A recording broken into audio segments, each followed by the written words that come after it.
ফের শিক্ষক শিক্ষিকাদের ট্রান্সফার নিয়ে দুর্নীতি। হঠাৎ করেই 23 জন প্রাথমিক শিক্ষক শিক্ষিকা ট্রান্সফারের তালিকায় মেসেজ আসে।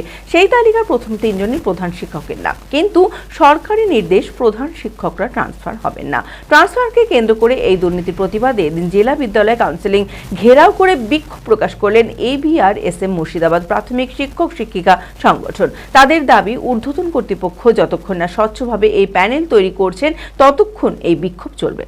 মানসিক স্বাস্থ্যের জন্য সবার আগে যে নামটি মনে ভেসে ওঠে, সুস্থ মনের ঠিকানা মনোবীক্ষণ। যোগাযোগ নাম্বার 7477799513।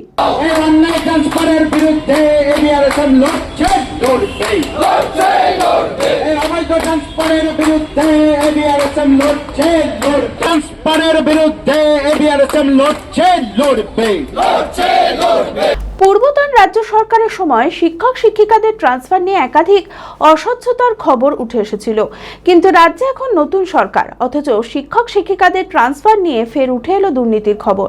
বৃহস্পতিবার রাতে হঠাৎ করেই 23 জন প্রাথমিক শিক্ষক শিক্ষিকার ট্রান্সফারের তালিকার মেসেজ আসে। সেই তালিকার প্রথমেই 3 জন প্রধান শিক্ষকের নাম আসে, কিন্তু সরকারি নির্দেশ প্রধান শিক্ষকরা ট্রান্সফার হবেন না। ট্রান্সফারকে কেন্দ্র করে এই দুর্নীতির প্রতিবাদে এদিন জেলা বিদ্যালয় কাউন্সিল ঘেরাও করে বিক্ষোভ প্রকাশ করলেন ABRSM মুর্শিদাবাদ প্রাথমিক শিক্ষক শিক্ষিকা সংগঠন। তাদের দাবি, ঊর্ধ্বতন কর্তৃপক্ষ যতক্ষণ না স্বচ্ছভাবে প্যানেল তৈরি করছেন ততক্ষণ এই বিক্ষোভ চলবে। হঠাৎ করে দেখি কালকে রাত্রি 7টা সাড়ে 7টার সময় একটা ট্রান্সফারের লিস্ট বেরোয়।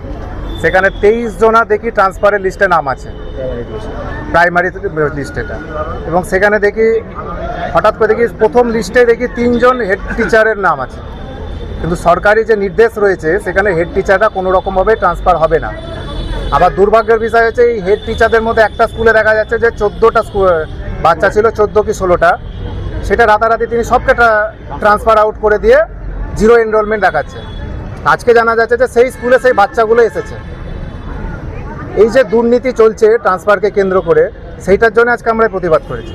এছাড়াও আমরা যখন দেখেছি বিভিন্ন সার্কেলগুলোতে গিয়ে আমরা যখন বলেছিলাম যে একটা স্বচ্ছতার মাধ্যমে করবেন, যিনি আমাদের প্রাইমারি যিনি ডিআই রয়েছেন বর্তমানে আমাদের এই কাউন্সিলের চেয়ারম্যানের অতিরিক্ত দায়িত্বভার পালন করছে, ওনাকেও বলা হয়েছিল আপনি স্বচ্ছতার মাধ্যমে সমস্ত কিছু করুন।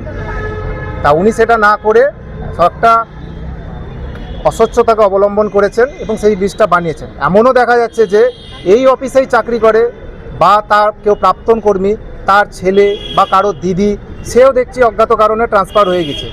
আমরা যখন পুনরায় এসআইদের কাছে গিয়ে জিজ্ঞাসা করলাম যে আপনারা বলেছিলেন যে প্রথমে অ্যাপ্লিকেশান এসআই এন্ডে আসবে, এসআই সেটাকে কাউন্সিলের এন্ডে ফরওয়ার্ড করবে, কিন্তু যখন সেই এসআইদেরকে আমরা জানতে চাইলাম তা তখন বললেন যে আমরা কোনো অ্যাপ্লিকেশান ফরওয়ার্ড করিনি। ডিআই ম্যাডাম হঠাৎ করে কালকে রাতে লিস্টটা বানিয়েছেন। শোনা যাচ্ছে নাকি এখানে অনেকজন লোক জড়ো হয়ে সেই লিস্টটা তৈরি করেছে। কারা জড়ো হয়েছে না হয়েছে আমরা কিচ্ছু জানি না। ডিআই ম্যাডামকে আমরা বারবার জানতে চাইছি যে আপনি এখানে আসুন, আমাদের সাথে কথা বলুন, কোন গ্রাউন্ডে আপনি এই ট্রান্সফারগুলো করলেন এগুলো আমাদেরকে জানান।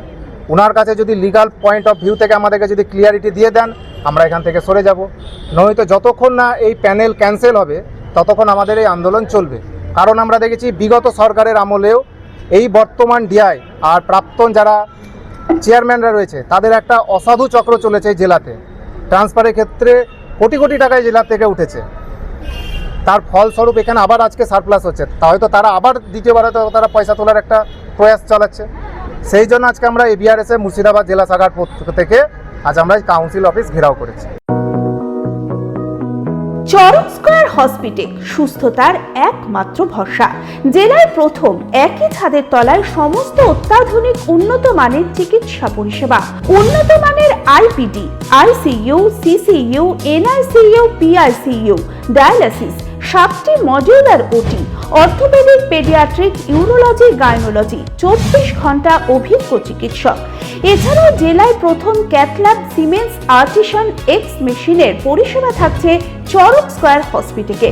24 ঘন্টা private blood bank, MRI, CT scan, digital X-ray, cath ল্যাবের পরিষেবা। ওপিডিতে বসছেন বিশিষ্ট চিকিৎসকেরা। রয়েছে স্বাস্থ্যসাথী কার্ডে চিকিৎসার সুব্যবস্থা। চরক স্কয়ার হসপিটাল, 79 পঞ্চানন তলা, চালতিয়া, বহরমপুর, মুর্শিদাবাদ।